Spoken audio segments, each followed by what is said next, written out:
आहेस तू तरी नाहीस वाटते का? आहेस तू तरी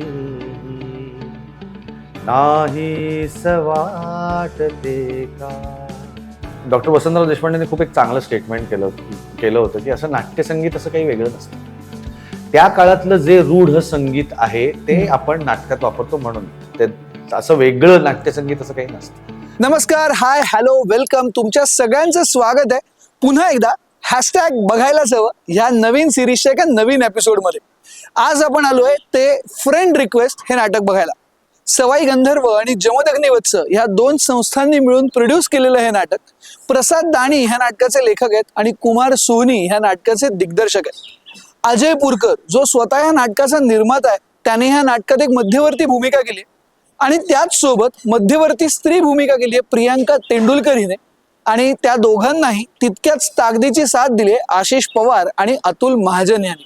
तरी मुळात ही फ्रेंड रिक्वेस्ट कुणी, कुणाला आणि का पाठवली, ह्या सगळ्याची उत्तरं तुम्हाला या नाटकामधून मिळतात. अत्यंत हळवी, अत्यंत तरल अशी ही स्टोरी आहे आणि एका बाप आणि मुलीच्या नात्यावरती असणारी ही स्टोरी लाईन. अधिक काही सांगत नाही, मी म्हटलं तसं कुणी कुणाला फ्रेंड रिक्वेस्ट पाठवली हे तुम्हीच जाऊन बघा तुमच्या जवळच्या नाट्यगृहामध्ये. तर चला, आज आपण जाऊया नाट्यगृहामध्ये हे नाटक बघायला आणि त्यातल्या सगळ्या कलाकारांची आपण गप्पा मारूया. चला. नमस्कार, हॅशटॅग बघायलाच हवं ह्या आपल्या नवीन सिरीजमध्ये नवीन एका एपिसोडमध्ये पुन्हा एकदा तुमच्या सगळ्यांचं स्वागत. सवाई गंधर्व आणि जमदग्निवत्स प्रस्तुत फ्रेंड रिक्वेस्ट हे एक नवकोरं नाटक, आणि ते नाटक आज मी बघायला आलो. आणि आता आपण गप्पा मारणार आहोत त्यातले प्रमुख कलाकार आणि निर्माते अजय पुरकर यांच्याशी. 4-5 वर्षांनंतर पुन्हा एकदा रंगभूमीवर येतोय ऑपरेशन जटायू ह्या नाटकानंतर. तर पुन्हा एकदा 4-5 वर्षांनी हे करत असताना हीच संहिता निवडावी किंवा हेच नाटक निवडावं असं का वाटलं? 4-5 वर्ष खूप व्यस्त होतो. वेब सिरीज, सिनेमे म्हणजे मराठी, दाक्षिणात्य, हिंदी, आणि कुठेतरी असं वाटलं की पुन्हा एकदा आपल्याला एक संस्कार घडण्याची गरज आहे स्वतःवरती, आणि रंगभूमी संस्कार देते. त्यामुळे पुन्हा एकदा एक नाटक करावं, कमर्शियल नाटक करावं असं वाटत होतं. पण खूप स्क्रिप्ट वाचल्या मी, पण ही स्क्रिप्ट ऍक्च्युली मला संदेश बेंद्रेनी पाठवली, आपला जो नेपथ्यकार आहे त्यांनी. पहिला प्रश्न त्याचा होता, तुला वेळ आहे का? म्हणलं कशासाठी? तो म्हणला नाटक आहे. म्हणलं पाठव, खूप नाटकं वाचतो आहे मी आणि रिजेक्शन पण खूप करतो आहे, पण पाठव, अजून एक बघून घेऊ आपण. नाटक वाचल्यानंतर मला वाटलं हा, हे चांगलं नाटक आहे, हे करायला आवडेल. मुख्य म्हणजे मला कोड मंत्रानंतर ना खूप पात्रांचं नाटक करायचं नव्हतं.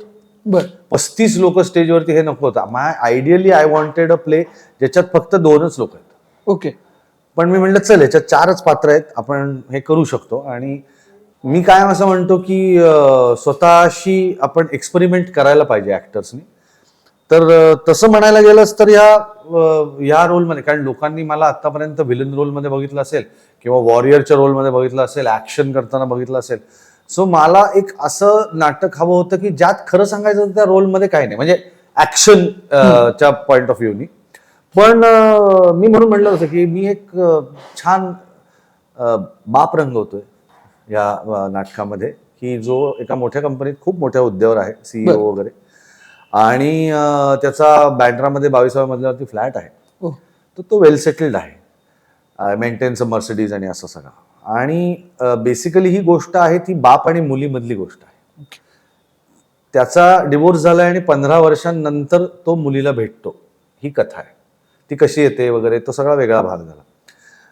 तर हे नाटक सिरियस नाही, पण this is a mixture of emotions. म्हणजे तुम्हाला लाफ्टर पण आहे, तुम्हाला हसू येतं, रडू येतं, असं एक छान नाटक आहे. हलकं फुलकं नाटक आहे, वेगळा विषय आहे. आणि नाव त्याचं मुद्दामून आम्ही फ्रेंड रिक्वेस्ट असं ठेवलं की इट्स अ ट्रेंडिंग कन्सेप्ट, आणि लोकांना त्या नावावरनं काहीच कळत नाही. पण आता बहुतांशी लोकांना, आता जवळजवळ 40 प्रयोग होऊन गेलेत, लोकांना आता ते कळलंय काय नाटक आहे ते, आणि लोक खूप आवडीने बघायला येतात. सो ते कारण होतं की हे असं एक नाटक आपण करूयात की ज्याच्यात आपण स्वतःशी सुद्धा एक्सपेरिमेंट करू शकू, की काही नाही, काही करायचं नाहीये, तर आपण कसं ते रंगवू शकतो. आणि निर्माता म्हणून सुद्धा तू ह्या नाटकाची एक वेगळी बाजूही सांभाळतोयस, तर त्याच्यामधले नेमके चॅलेंजेस तुला काय वाटतं? खरं सांगायचं तर Jamadagnivats productions was formed about more than a year ago. पण काही करत नव्हतो मी त्यात. 2-3 सिनेमांचं चालू होतं प्री प्रोडक्शन. पण आय थॉट की काहीतरी वेगळं करायला पाहिजे. आणि मग हे नाटक आल्यानंतर मी म्हटलं आधी आपण छोटा आवाका असतो नाटकाचा, म्हणजे त्याचा जो इट्स अ रिकरिंग थिंग, हा त्यातला चॅलेंज सगळ्यात मोठा हाच असतो, रनिंग द शोज. बरोबर. कारण आपल्याकडे सिनेमा काही दिवसांमध्ये बनतो आणि नंतर तो थिएटरवर जो चालायचा तो चालतो. पण नाटकाचं तसं होत नाही ना, नाटकाला ऑडियन्स लागतो आणि सातत्याने नाटक हे प्रेक्षकांसमोर यायला पाहिजे. आणि अजूनही मला अत्यंत खात्रीपूर्वक मी सांगतो की अजूनही नाटकाचा डेडिकेटेड ऑडियन्स आपला मराठी ऑडियन्स आहे आणि ते लोक हौसेने येतात नाटकाला आणि एन्जॉय करतात, बघतात. कसं आहे ना, नाटकाला एफर्ट घ्यायला लागतो आणि तो ऑडियन्स अजून आपल्याकडे आहे. नाटक हे it's not at your fingertips. तू HBO किंवा नेटफ्लिक्स उघडलंस की तुला ते एका क्लिकवरती. इथे म्हणजे तिकीट बुक करा एवढीच सोय आहे बुक माय शो. पण तुम्हाला स्वतः उठून पाऊस पाण्यात घरातनं उठून आपल्या गाड्या, ओला, टॅक्सी, रिक्षा करून या, इथे तुम्ही बसा, ते नाटक बघा, एन्जॉय करा आणि परत ते सगळं करत घरी जा. तर मला खूप अप्रूप वाटतं या सगळ्या माझ्या मराठी ऑडियन्सचं की जे आवर्जून नाटकांना जातात. त्यामुळे त्यांच्यासाठी हे नाटक करावं असं मला सातत्याने वाटतं. मी आता म्हटलं तसं की challenges to keep the shows running, त्या तारखा आणि ते कसे स्लॉट्स मॅनेज करायचे. बरं, हल्ली काय होतं की नट खूप साऱ्या गोष्टी करतही असतात. म्हणजे आता आमच्याच टीम मधले अतुल महाजन आणि प्रियंका तेंडुलकर हे ऑलरेडी एका सिरियलमध्ये आहेत. आशिषचं काहीतरी शूटिंग चालू असतं, त्याचं एक नवीन एक नॉन फिक्शन शो पण येतोय. सो हे सगळ्या तारखा बसवणं आणि हे सगळं दॅट्स अ चॅलेंज, बाकी काही. आणि तू ह्या नाटकात गातोयस, म्हणजे मुळात तू उत्तम गातोस हे आम्हाला माहिती आहे.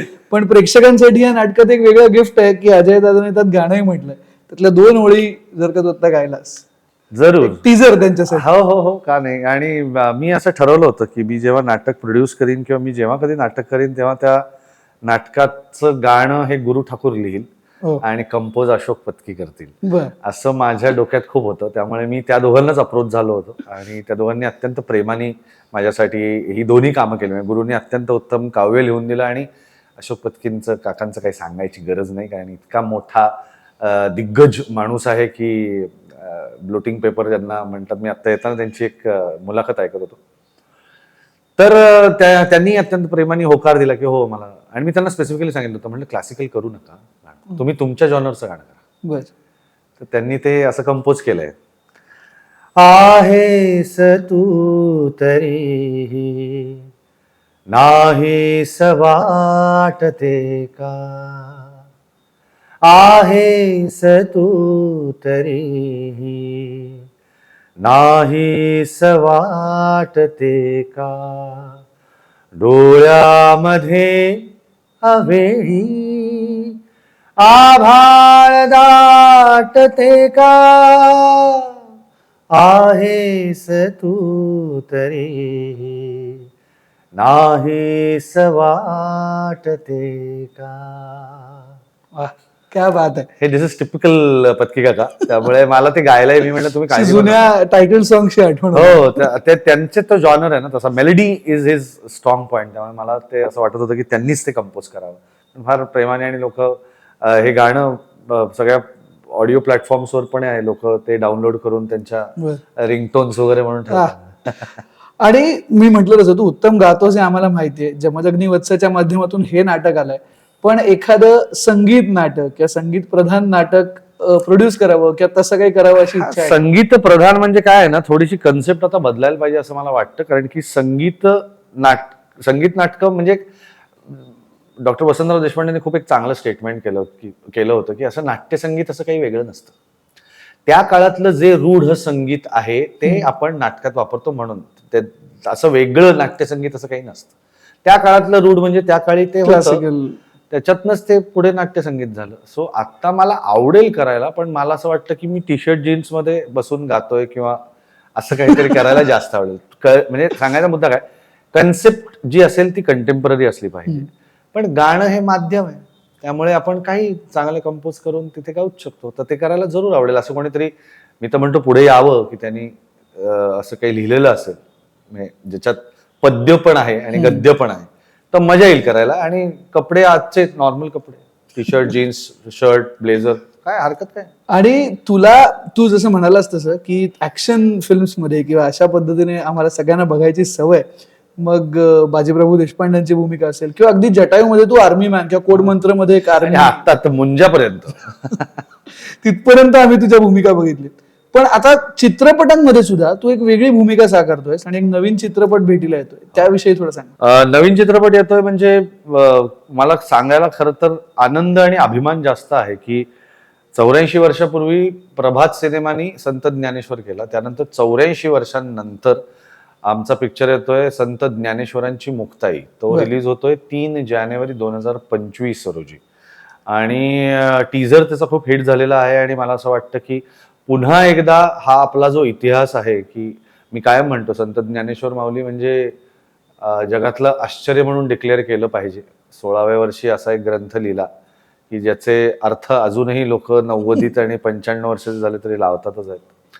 आणि 21व्या वर्षी संजीवन समाधी घेतली. मला नाही वाटत जगात दुसरं असं काही उदाहरण असेल. त्यामुळे हा इतिहास आहे आपला. दिस इज नॉट मायथॉलॉजी. करेक्ट. हा इतिहास आहे, आपल्या मातीत घडलेला आहे महाराष्ट्राच्या. आणि हे सगळं संत मंडळी जे होते ते आपलं खूप मोठं हेरिटेज आहे असं मला वाटतं. त्यामुळे मला आवडेल प्रत्येक मुलांनी हा चित्रपट बघितला तर जास्त छान होईल तो. आणि माझी खात्री आहे की सगळी मुलं आवर्जून हा चित्रपट बघतील.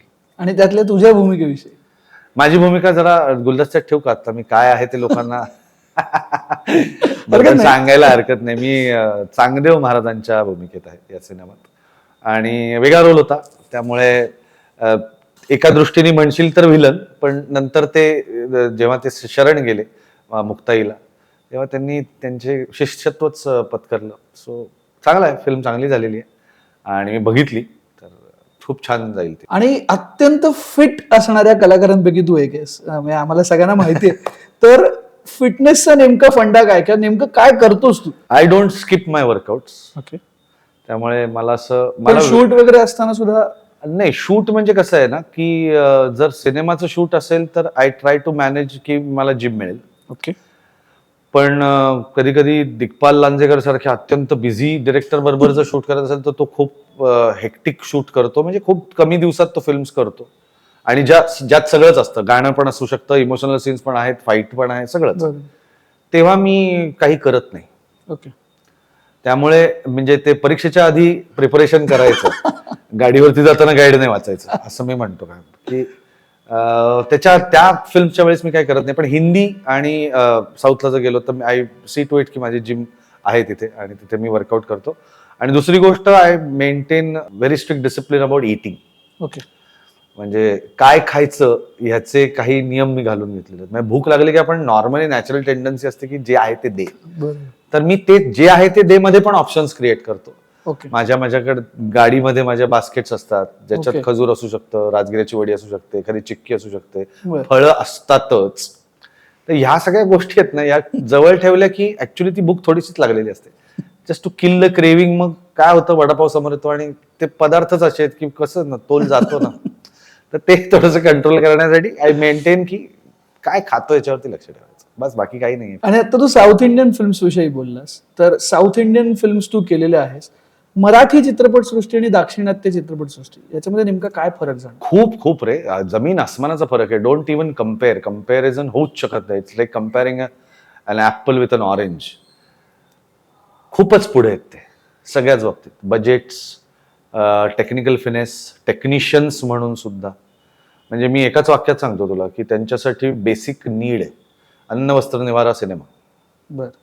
इतक्या पॅशननी काम करतात आणि खूप वरच्या प्रमाणावरती काम करत असल्यामुळे ना आपली कंपॅरिझन नाही होऊ शकत त्यांच्याशी. I am very blessed to be working in Telugu industry. पण आपल्याकडे याचा नवीन काही प्रयोग होत आहे. डू यू थिंक आपण कधीतरी त्यांच्यापर्यंत पोहोचू शकू? नाही, असं काही नसतं. ती इंडस्ट्री पहिल्यापासूनच मोठी होती. कॉन्टेंट वाईज मल्याळम इंडस्ट्री खूप पुढे आहे. प्रोडक्शन वाईज ते आपल्याच बरोबर आहे. ओके. मल्याळम, कन्नडा आणि मराठी हे जे प्रोडक्शन वाईज ना ते सगळे सेम आहेत. ओके. आपण जेवढे पैसे घालून सिनेमा बनवतो तेवढेच पैसे घालून तेही बनवतात. त्याच्यात थोडंसं वर तमिळ, कल्की सारखी फिल्म असेल. पण तेलुगू इज रिच.